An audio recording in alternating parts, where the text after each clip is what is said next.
What's going on, everybody? Puck Buds is coming at ya. And look, I had this nice opening scripted out, but I'm scrapping it because right before we came on to record. So we're recording, today is Tuesday, January 22nd, which happens to be Wayne Gretzky's 60th birthday. It's the 26th. What day did I say it was? The 22nd. Yep, I looked. 6 second. Both start with an X. Both start with an S. So I thought it was the. I thought it was the 22nd. It is the Tuesday, the 26th, which is Wayne Gretzky's 60th birthday. So the statistic I saw, which was tweeted out by some really popular hockey accounts, namely the Puck Buds Twitter account. It was a retweet. So Connor McDavid, who is 24, Connor McJesus, that's what he's called. Everybody calls him McJesus. The whole hockey universe is literally comparing the guy to Jesus. So he has 469 career points at the age of 24. Wayne Gretzky has 1,050. 1,050. McDavid, it's ridiculous. If McDavid retires tomorrow, McDavid is going to go to the Hall of Fame, no questions asked, probably on the first ballot. And he's got like a third of the number of points that Wayne Gretzky did at this age. So that's absolutely crazy. Happy birthday to the great one. And I just thought I had to add that at the beginning of the show because I just saw it. I was like, I thought it was a joke. Yeah. But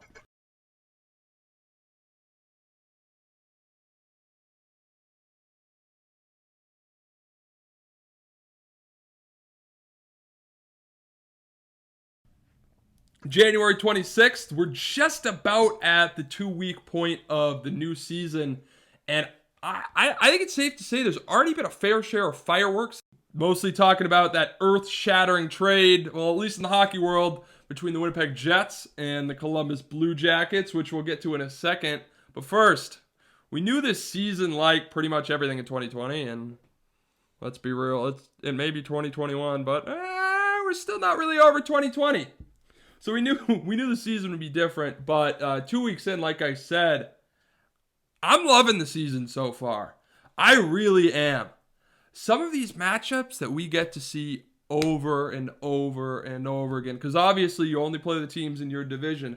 Some of those matchups, it's like my dog when he knows what time it is and he sees me and he knows lunchtime. I open up my my phone and see the matchups of the day, and my mouth starts to drool, just like his at lunchtime. It's like Toronto and Edmonton, which we got last week. McDavid versus Matthews. In a normal year, when it's Edmonton and Toronto, you circle those. You circle those two matchups at the beginning of the season as ones that you gotta watch. And we get that 10 times. We get to see that 10 times this year. Oh, it's a dream. It's a dream. And then, you got an absolutely loaded East, 5 perennial playoff teams, and then you got 3 with aspirations to go there this year, and they're already off to pretty solid starts. I guess you could say the West and the Central divisions might be a little bit lacking, but in the West, you still got that 3-headed monster of St. Louis, Colorado, and Vegas. Those guys playing eight times. That's a matchup to lick your chops to. And Minnesota, LA, they both look pretty good to begin this year. So, and I'm excited. This is great. Maybe my tune will change come, I don't know, March, when we have seen the 6th, 7th, and 8th matchups of Boston, New Jersey, Boston, the Islanders. But, Dylan, right now, I'm still giddy about this season. I don't know about you. Well, I think, given the economic situation, this is a very important year for the NHL to have big storylines, and I think they do have them. I think in addition to the teams playing each other 8 times each, causing a ton of bad blood. There's some interesting headlines to begin with, like Eichel and Hall in Buffalo. How will that go? How will Petrangelo do in Vegas? How will Torrey Krug affect St. Louis? Things like that. Can Edmonton take that next step? Montreal. I just think that this season has provided us already a good amount of entertainment, just to kind of echo your point. And I think a lot of that stems from the tenacity in the added value that we see in a condensed schedule. Each game basically means 1.5 games. That, if you do the math, that's basically what it comes down to. And this season, in a time where the NHL needs to get people's attention, I think it's provided us with some very interesting storylines. Yeah, absolutely. And I think another thing, the thing about the condensed schedule is totally true. There's this immediate sense of urgency. You're seeing it already in Vancouver. They're off to a little bit of a slow start. Elias Pettersson is off to a slow start. People are starting to panic a little bit. They're starting to freak out. In an 82-game season, I don't think you see that. But one point that I like that you made was about the storylines, and particularly the storylines in between teams that you wouldn't necessarily have gotten in previous years. The notable one last year that unfortunately we're not going to get to see this year would be Matthew Tkachuk versus Drew Doughty. But I think because the teams are playing each other so much, we're bound to see so many storylines like that. Like, for instance, Boston and New Jersey opened up the season against each other. And Miles Wood was an absolute beast in those two games. He was all over the place. He was physical. He was front of the net. He was scoring a little bit of goals. And let me tell you, next time that the Bruins and Devils play, Bruins fans, the first person they're going to look for, not Jack Hughes, not Hischier, Miles Wood. I'm telling you. And I think from a league standpoint, they're going to be able to market that. They're going to be like, look what happened in the previous 4 games. There's blood between these two guys. These two guys are going to be on the commercial for the game on NBC. The thing about New Jersey, that's another great storyline that I didn't mention. If you're a building team, in the rebuilding phase, maybe it's not such a bad thing that in this condensed season that they're playing solid teams like Washington and Boston several times. I mean, they're not going to, if they make the playoffs, great. They probably won't. I mean, this season's already an accepted write-off for them, basically. But, I mean, you might as well have them play against some top-tier talent and develop themselves. And it looks like Jack Hughes is having no problem doing that this year. It seems like he's off to quite a bit of weight start. and muscle. You can obviously, I mean, I read that several places that he put on muscle, but it was more so the second I watched him play for the first time, without even really thinking about it, instantly I could tell that he was much less lanky. He looked more stable on his skates, and obviously the size factor, I think he got a little bit bigger, but it just really seems like he's using that strength to his advantage, and I think his shot got a lot better too. Yeah. So actually, initially, before the season had started, I thought these teams that are sort of not yet playoff teams that are developing, maybe rebuilding a little bit, that they kind of got the short end of the stick. But no, it's like you're getting to play the elite big boys of the league if you're Buffalo, the Rangers, or the Devils, or if you're out west. Mainly, I would say the LA Kings have this opportunity since they've been off to a pretty good start. You have an opportunity to make the playoffs. There's going to be 4 teams in that division, regardless of what happens. And that 4th spot is, you can go for it. And I think in a regular year with regular Western Conference, LA, I don't think playoffs are really on the table. I don't think that's the goal of the team. But now, why not? Why not? Smaller sample size. Yeah, with a smaller sample size, anomalies are more likely to occur. Yeah, and in playoff appearances, regardless, 48 games, 56 games, 82 games, they build some confidence. For young teams, they build some confidence going forward. So I think whoever gets that number 4 spot in the West, you got to assume Colorado, Vegas, St. Louis. So whether or not it's LA, Minnesota, Anaheim, San Jose, I believe is Arizona the other one. One of those Yeah. teams, that's a big momentum swing heading forward into 21-22 when presumably the league should be back to quote unquote normal. What do you think of Montreal? I've been, I wanted to bring this up. I've been obviously, needless to say, really impressed with them. They're Yeah, 4-0-2, but it's funny how in a condensed season, one team gets off to a hot start, and all of a sudden, everyone's previous opinions, kind change of get so thrown out the quickly. window, yeah. And it's like the things I've heard people saying about Montreal recently are incredible, and it's part of me wants to believe it, and a part of me agrees with a lot of what they're saying. The other part of me is saying, how could your opinion change that much in 6 games? But I think they've gotten off to a really great start, and they're out of every team in the league, they've stuck out the most for me in terms of being a pleasant surprise. Yeah, well, I hate to say it, but, well, no, I love to say it. I kind of pumped their tires a little bit after the end of the bubble last year. I said, watch out for Montreal. But Yeah, stick with puck buds if you want your bold predictions. yeah, But no, I will say about Montreal in all seriousness, I think that their style is a lot different than the other teams in the Canadian division, the North division, I should say. I mean, the every other team, I guess with the exception of Ottawa, just because they're a little bit off, is sort of a run and gun, score a ton of goals. Like it's Calgary, right, not so much, but Montreal is sort of the polar opposite. They're a defense first, goalie first, right. grind you out team with some nice complete forwards up front, and I think that that is those teams that they're playing are good matchups for them because a lot of those teams they want to play 5-4, 6-5 type games.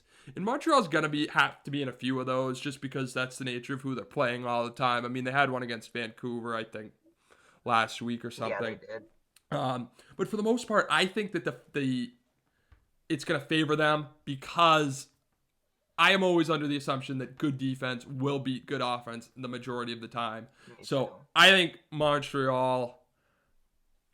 I don't want to necessarily label them the favorite in the North just yet. Just Right, yeah. because, I mean, Toronto's a perennial playoff team. Edmonton won the division last year before the stoppage. So I won't say they're the favorite, but it wouldn't surprise me at all if they won that super fun North Division. And I just wanted to ask you about that because I don't have a ton of notes for tonight, but one of them is I think Montreal has done a great job of quietly picking a lot of great players at not even top picks necessarily. Like Cole Totally. Caulfield went 15th, Yeah. and on top of that, I think Bergevin did a good job of supplementing that young talent with both Toffoli and Anderson. Also, don't forget about Jake Allen as their new backup, Yeah. and they picked up Joel Edmondson from Yep. Carolina, Stanley Cup champion with St. Louis. Totally. I mean, I just think you add Jesperi Kotkaniemi to that mix, and then Cole Nick Caulfield Nick and Ryan Suzuki. Poehling are in the pipeline. Yeah. Yeah. I mean It's interesting. Nick And, Suzuki too. Oh, sorry. I didn't mean to. no, oh I didn't mean to cut you Suzuki. off. No, I'm glad you said that because I can't forget Nick Suzuki. He's been on a tear. Yeah. Yes. He's gonna be really good. I actually briefly heard the idea of him being traded for. Well, we'll get into it later, but obviously it didn't happen. I heard briefly someone threw out the idea of trading him and a first for Dubois, and Yeah. I didn't like the idea of giving up Suzuki. I mean, I didn't put too much thought into it, but that kid has really done a good job since he started. I think he played in the bubble, didn't he? He had He a nice did. goal He there. did. He had I'm a pretty nice. sure. I He remember had he a had a pretty nice nice goal. bubble. He had a pretty nice But bubble. yeah, Montreal. I think Bergevin was definitely on the hot seat. It's a tough market, and they've been really stuck in the middle of mediocrity. But he's made some good moves when I think he really needed to. Yeah, I agree completely. I was a little skeptical about the Josh Anderson deal, just because I felt like they gave up a lot. Yeah, But bad year last year too. yeah, but when he's on, he's big, he's physical, and he can score 25 goals, and those have tremendous amounts of value, and that's sort of the start that he's off to. So I think that's a good pickup. And like I said, Toffoli and Kakaniemi and Suzuki up the middle. So I think Montreal is a team to watch and the team that I would say is going to win the North. Wouldn't surprise me if Toronto won. Wouldn't surprise me if Edmonton won. So in terms of divisions to watch, I would say that's the most interesting. I would say the East is more maybe loaded with Stanley Cup caliber teams, and Oh then yeah. West, the three-headed monster is pretty awesome. Central, a little fall behind, but I mean, come on, some of the games that we're gonna see all the time. I mean, one of the ones over the weekend, Dallas and Nashville. That's an awesome game. Those are two similar franchises. Came in the league around the same time. Well, Stars moving from Minnesota. They both been to the Stanley Cup final recently. They're both defense first, but they got some nice goal scorers. And I'm excited to see that one. They had a fun couple of games over the weekend. Well, fun for Dallas, who won 7-0. And then it Yeah. was the next game was a fun I one for us to believe watch. that was technically their season opener, wasn't Yeah, it? it was. Yeah, it was. And I mean, Joe Pavelski and John Klingberg are on absolute tears to begin the season. So we'll see. The ageless wonder, Joe Pavelski. But the news we alluded to at the top and a couple times sprinkled in throughout the first conversation, Patrik Laine, along with Ohio native Jack Roslovic, were sent to the Columbus Blue Jackets over the weekend for Pierre-Luc Dubois. That's an earth-shattering trade in the hockey world. Those are two fringe superstars. Laine and Pierre-Luc Dubois are two fringe superstars. Probably not there yet. Could get there. Might never get there. But right on the border. So for me, at first glance, I think this is a fair trade for both sides. And I think you can make a sound argument that both teams, I should say, I think you can make a sound argument for either side winning the trade. So I would say if you want to look at who got the best player, it's got to be Winnipeg. Pierre-Luc Dubois, he's 22. He's a number 2 center already, if not a number 1. That has tremendous value. Those do not grow on trees. 200-foot players do not grow on trees. And add him to Mark Scheifele. I think Scheifele and Pierre-Luc Dubois up the middle makes their team way better than if they had Patrik Laine on the wing. So from that standpoint, I think it's a big win for the Jets. But Columbus had to trade Pierre-Luc Dubois. They didn't have a choice. They had to trade him. The shenanigans where he only had one shift in the last 45 minutes of the game or something crazy like that, and he was lollygagging all around, he had to go. And the fact that Columbus was able to get a player who had to go, and everybody in the league knew he had to go, and the fact that they were able to get a guy who's as good at scoring goals as Patrik Laine is, and add Roslovic, that's an almost unbelievable return for a guy that you had to trade. Huge, Paul. Yeah, it is. I mean, I remember people were saying the same thing about the Erik Karlsson trade when everyone knew Ottawa had to trade him, and they still got a half-decent return. I think this far exceeds that. I think this is even more impressive. Well, I will say the thing about the Erik Karlsson trade, I don't want to get into it too much, was because the first round pick had Erik Karlsson stepped in and the Sharks had been a playoff team. I believe it was the first year. I think they made the Western Conference Finals, if I'm not mistaken. And then the second year, they bottomed out. But if that hadn't happened and they had been a playoff team, then it wouldn't have been so great, I will say. But the Pierre-Luc Dubois trade, anytime you can get Patrik Laine for a guy that has to go.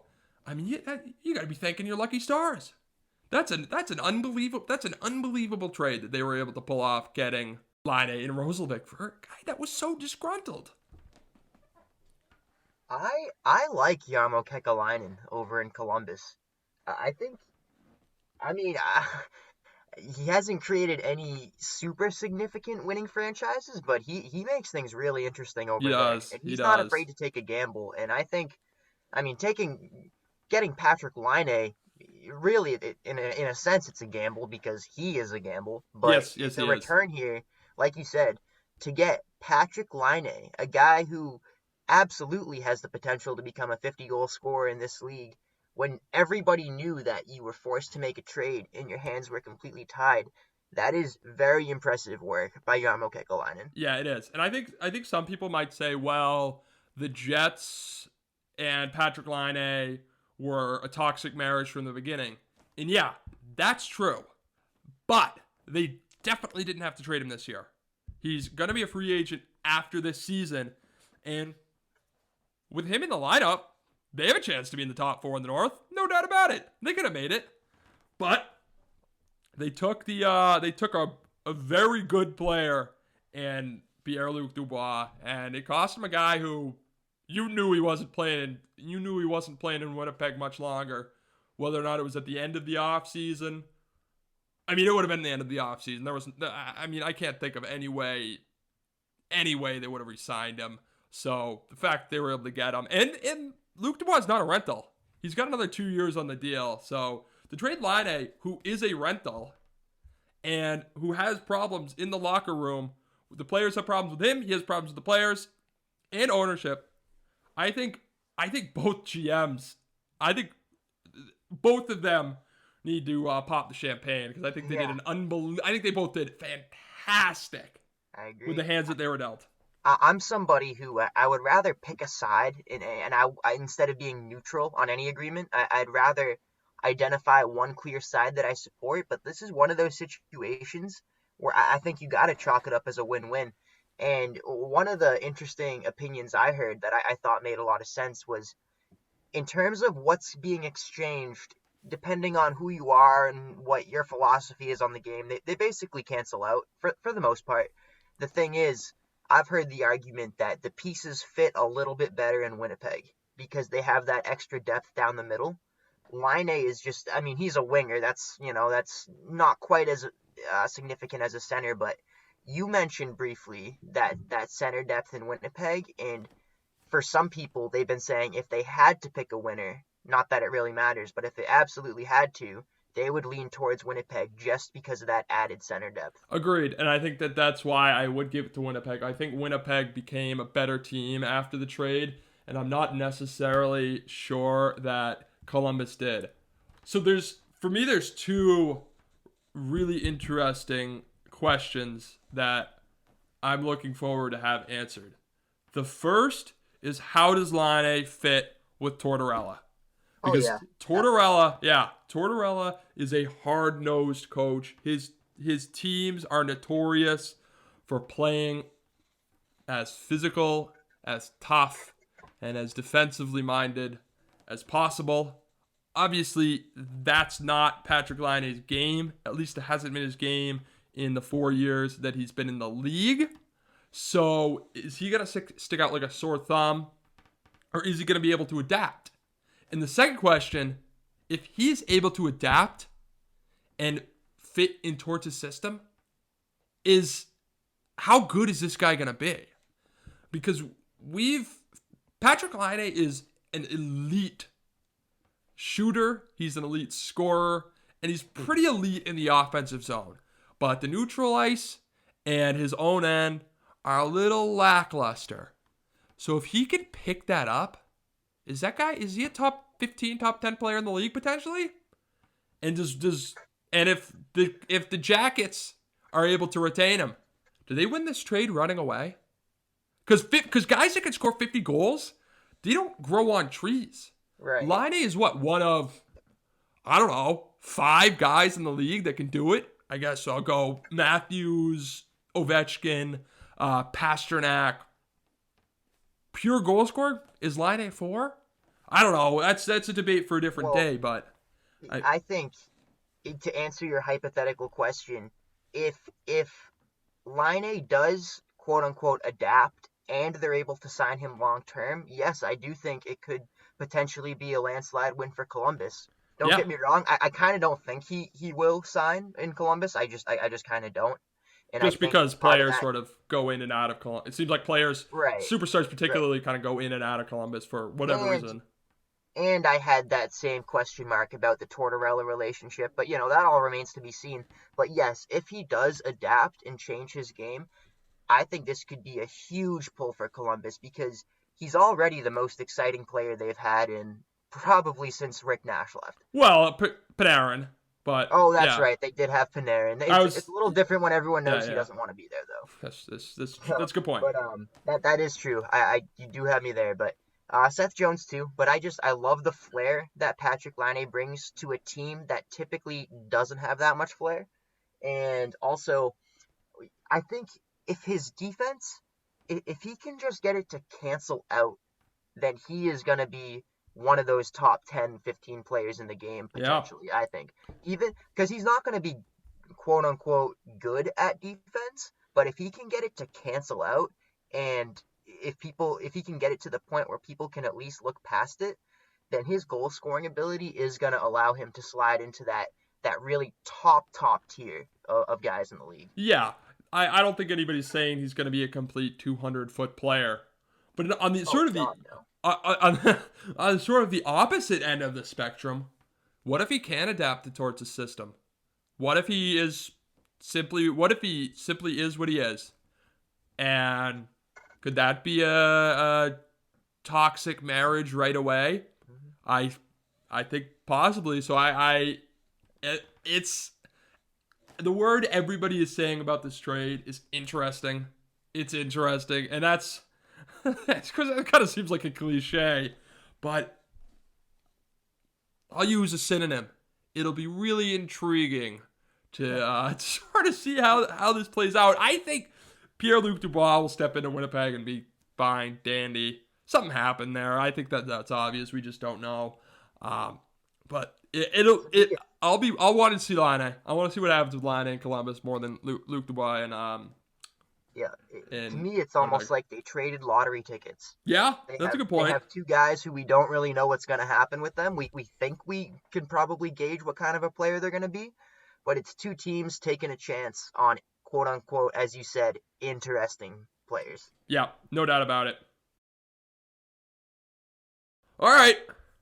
Now it's time for a new segment, the Fantasy Hockey 5-Minute Major. Maybe it'll be 5 minutes.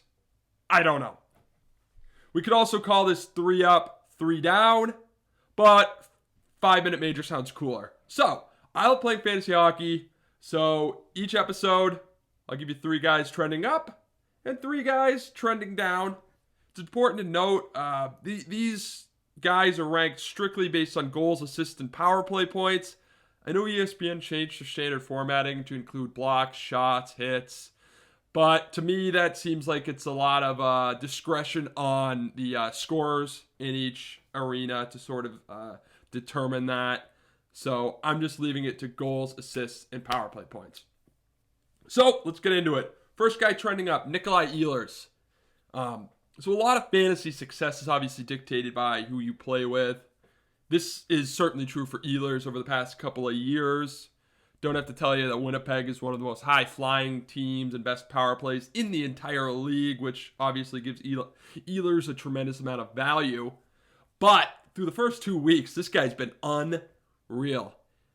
On top of that power play, he has 3 multi-point games through his team's first 7 games. He's been held off the score sheet only once, and he has at least 1 goal in 5 games. Without Patrik Laine, this outburst could last the whole year, so Ehlers is a guy who could be trending up the whole year. Second guy up, he's from the back end, John Klingberg. Doesn't take a fantasy expert to know defensemen, or I should say, it doesn't take a hockey expert in general to know defensemen don't get as many points as forwards. This is true actual hockey and fantasy as well. But someone forgot to tell John Klingberg that. He's been a bat out of hell since the Stars season began after that COVID delay. 2 goals, 5 assists, 5 coming on the man advantage. You know, the spot could be taken by a few different Stars players, notably Joe Pavelski, whose return to relevancy could probably be compared to GameStop. Probably make GameStop a little bit envious.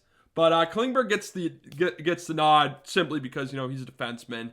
And there aren't as many defensemen lining it up as forwards. Klingberg some expected him, myself included, expected him to take a little bit of a leap into an elite level defenseman, a number one shutdown guy.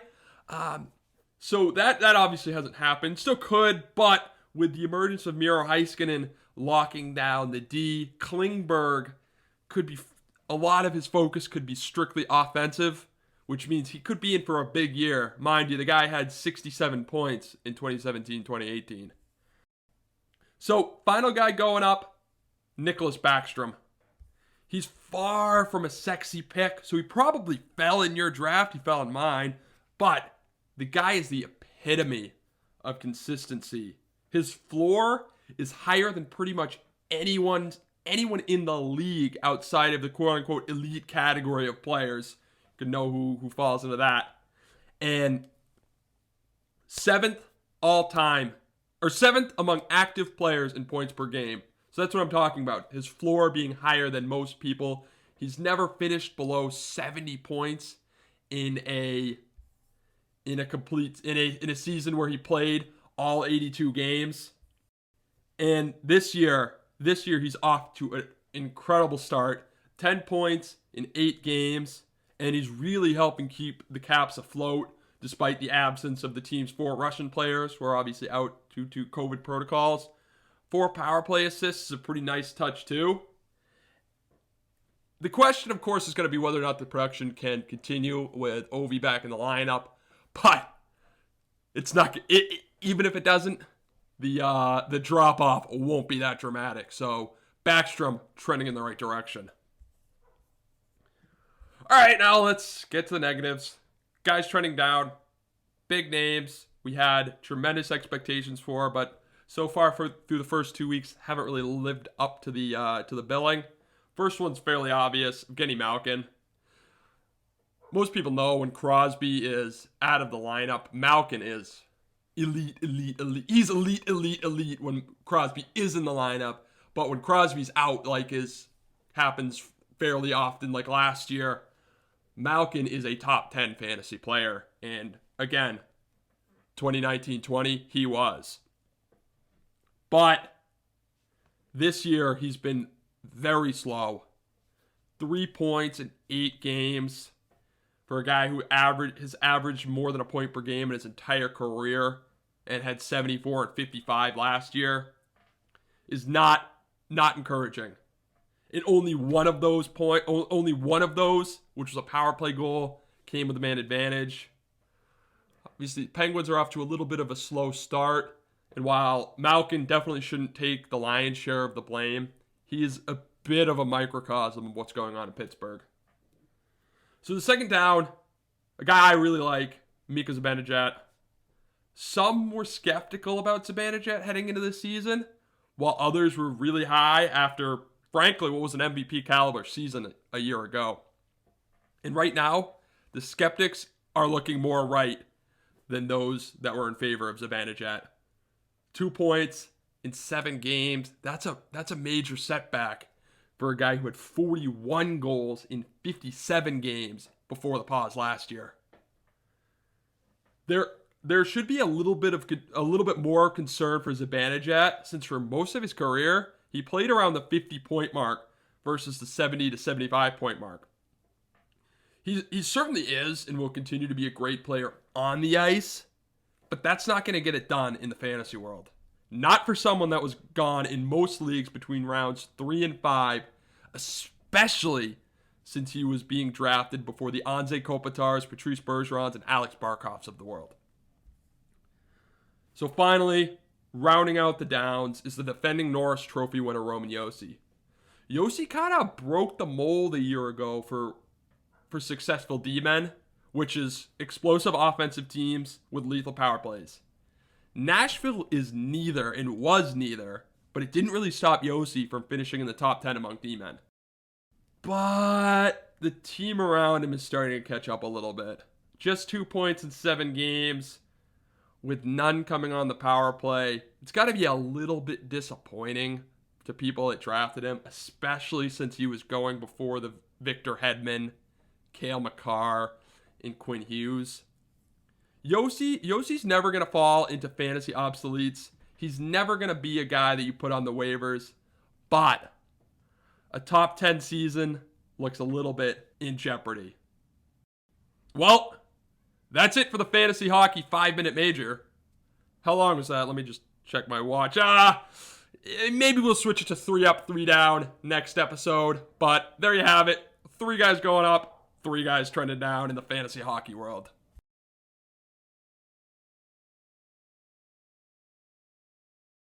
Two players that were no doubt fantasy legends in their time. That would, of course, be the Sedin twins. Daniel and Henrik. Career Vancouver Canucks. Elite prospects when they came in the league. So how did they both end up on the Canucks? And how did GM Brian Burke pull off one of the better GM moves in NHL history, I gotta say? Well, Brian Burke, for those who know him, he's one of the more opinionated men around the hockey world, kind of a my way or the highway type guy. He spent time as a player in the AHL for a couple years, GM, scout, agent, president of hockey ops. He worked with the league for a while as head of discipline and worked with USA Hockey. The point is, the list goes on, and he can evaluate the game from all perspectives. So, Berkey, he's great. I love him, and he served as the GM in Vancouver from 1998 to 2004.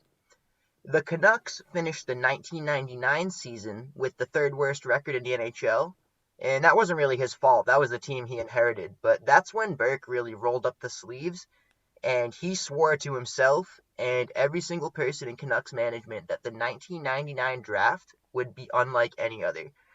So Daniel and Henrik Sedin were heavily coveted by Vancouver and the rest of the world. And the Canucks had the third overall pick, but getting one brother wouldn't be enough. Even if they snagged Daniel or Henrik at third, the other one both of them weren't going to come. They had already stated beforehand that they were, in fact, a package deal, and they weren't coming to play in North America unless they were both selected by the same team. So given how highly coveted both players were, selecting both of them seemed like an impossible swing, but Burke was determined to walk out of the draft with 2 Sedins because, after all, they displayed a level of chemistry that had not been seen since the Stastny era in Quebec. So Burke began his pursuit by trading defenseman Jake McCabe and a 2000 first-rounder to Chicago in exchange for the 4th overall pick. This made Vancouver the only teams with 2 picks in the top 5, effectively making them the only team with a chance at landing both Sedins. Currently, they had picks number 3 and 4.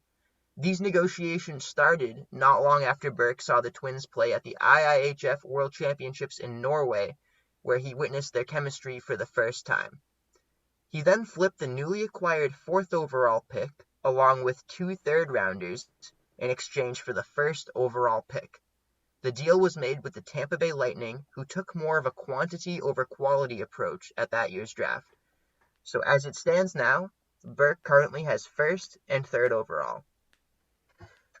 The Atlanta Thrashers, who were heading into their inaugural season, had the 2nd overall pick. And better yet, general manager Don Waddell, current GM of Carolina, was eager to make a splash in hopes of putting the team on the map in an unconventional market during their first year. Another key factor is that it had already leaked that Atlanta was dead set on taking Patrick Stefan, regardless of what pick they had. Knowing all this, Burke saw an opportunity to achieve 2 things. First, he was determined to take advantage of the photo op of both brothers being called to the stage at the same time. This was an unprecedented moment in NHL history, and Burke wanted the presentation to be nothing short of perfect. And more importantly, by swapping the 1st overall pick for the 2nd overall pick, he could likely regain a later draft pick that he forfeited to move up in the draft in the first place. Waddell, again trying to make a splash during the Thrashers' first year, really loved the idea of getting the 1st pick, even though both teams knew who everyone was going to pick at 1, 2, and 3. So they essentially made the trade for number 1 and 2 just for optics. It was a handshake agreement, and they just thought it would work out well for both sides. And on top of that, Burke, in exchange, for making that swap, received a third rounder. So after all the managerial gymnastics, much of which was done on draft day, Vancouver ended up with both the second and third overall picks, and these, of course, turned into Henrik and Daniel Sedin. The two brothers would go on to rack up a combined 2,106 points over 18 years in Vancouver, and as we know, they retired in 2018, having only played for the Canucks. On the flip side of that, just a side note, Patrik Stefan, he's the guy in that video where the puck flips over his stick on the open net when he's playing for Dallas against Edmonton, and the puck comes the other way and Edmonton scores and ties the game with a few seconds left. That basically summed up Patrik Stefan's career. So the Canucks definitely finessed this draft in many, many ways. It's unbelievable. Yeah, it is kind of unbelievable. I mean, that 1999 draft was putrid. Awful. Oh, awful. And the fact that the two best, I mean, probably the two best players in the draft going into the draft, maybe with the exception of Patrik Stefan, were the Sedins. And those are the only two. Patrik Stefan was supposed to be really good. I'm sure he was. I think he had concussion problems, but I think he played. I don't even think he reached 100 games, honestly. Well, either way, the Sedins were still two really highly touted prospects, and they were the only two really good players to come out of the draft. No disrespect to Martin Havlat and Nick Boynton, but the only two really good players that came from the draft were the Sedins, and they got taken by the same team, number 2 and number 3. That is unbelievable. That is some draft maneuvering like we've never seen before. Right. Or since in, I would say, any of the sports. I can't think of any move as good as that one. If you examine it closely, in the end, they basically got 18 years of the Sedins in exchange for Jake McCabe and a couple late-round picks. Yeah, I think I'd take in that the end, trade. After everything, that was the net gain. Yeah, yep. Well, Berkey, that's definitely his best draft moment. Second best has got to be in 2012 when he took Morgan Riley, number 5 overall, the clear best player in that draft. And Pat did not take, who was it? Nail Yakupov, number 1. Yeah. Was it Sam Bennett? Yeah. In the top? I've heard Berkey say explicitly that if they had the number 1 pick, they were still taking Morgan Riley. Yeah, well, he's right. Morgan Riley was by far the pick there, and he's still a stud in the league, and the other guys, I don't know what they're up to. Well, Ryan Murray's on New Jersey. Yakupov's probably in the K. I think, what was it, Bennett and Reinhart were the other guys that went in the top 5? Oh my goodness. I think, no, it was it was Reinhart, and then I think you had it right. Yep. And that was a tough first 5. That was, if I'm not mistaken, 2012. Yeah. And Yakupov, oh man, I'll do a segment on him one day. You know, he's been bouncing around in the KHL. No one wants him. No, it was hold on. It was so it was Yakupov 1, Ryan Murray number 2. Who's, I don't know. I think he gets a little bit of a bad rap. Alex Galchenyuk and Griffin Reinhart. I knew it wasn't Bennett. Yeah. Maybe, I don't know why I thought I think that was the follow. Either way, Bennett, I knew it was somebody worse because I knew that it was a brutal top 4. Yeah. Well, meanwhile, that's this is just a side note. This is completely random, just in contrast to what we were saying about the 2012 draft being so awful. I heard today there's only one player in the top 15 of the 2016 draft that hasn't scored an NHL goal already. It's Jake Bean in Carolina. Isn't that unbelievable? That is unbelievable. The whole top 15 picks except for one have scored a goal already. It's unbelievable. It's crazy. I mean, that's crazy. I know it's random, but you just brought up how bad the 2012 draft was. Well, so it's nuts how some drafts can just be so loaded and the others can just suck. But I mean, every year there's always tons of players. People are like, yep, this guy's a good player, going to be a good NHLer. I mean, they probably in the 2012 draft they probably sang the praises of all the guys that went all the guys that went in the top 10, and then it just turns out, nope, So when you hear stories about Berkey snagging both Sedins, it's sort of, I mean, it's a move that belongs on the Puck Buds podcast to be honored and celebrated. Um, so one of these days, we should take a good deep dive at some of the greatest trades ever, and we'll each come back and maybe do a snake draft of that. Yeah, hell yeah. Something along those lines. Hell yeah. We won't tell you when that's going to be, so you're just going to have to tune into every single episode from here on out. Yeah, exactly. There's my preview. But that's about it for this episode. Before we go, Dylan, you got anything else you want to add? Oh, yeah, solid night of hockey tonight. I thought there were some very interesting games. I didn't actually get the chance to watch too much of it, but that Bruins game obviously was a solid one. Went into OT. Winnipeg and Edmonton. Did you check the score of that by any chance?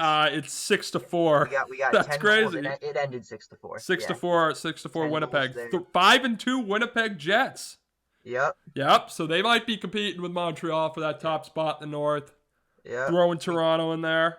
We got Colorado beating the daylights out of San Jose, and yeah, then not too surprising. Toronto has a 1-goal lead heading into the third with Calgary, so that sounds like a textbook Maple Leafs blowing it in the third game.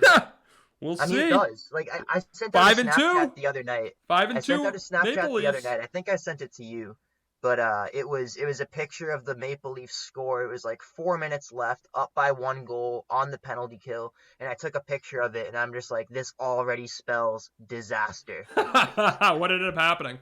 So they ended up winning, but there you go. It was just hey, maybe it's their year. It was one of those games where you know it's coming. yeah. Well, it always has those. Right. That's all I got. Yeah. Well, all I got is I'm just excited to keep watching all these divisions, all these matchups play out. Love having hockey back, and can't wait to talk about it on the next episode. Absolutely. All right, for Dylan, I'm Tim. We'll see you later.